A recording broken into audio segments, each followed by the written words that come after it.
Cross-chain service DeBridge to issue governance token completes activity Snapshot. The cross-chain service is popularly used to transfer funds between the Ethereum, Base, and Solana blockchains, among others.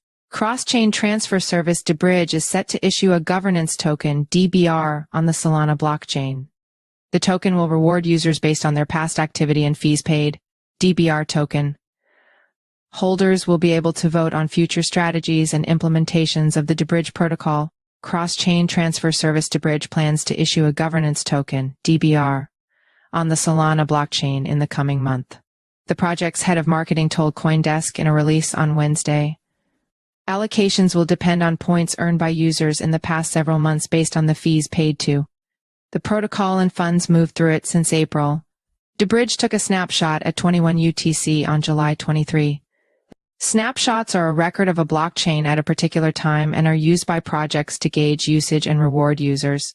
DBR will allow holders to vote on future strategies and implementations of the DeBridge protocol. The project has tentative plans to introduce staking features in the future.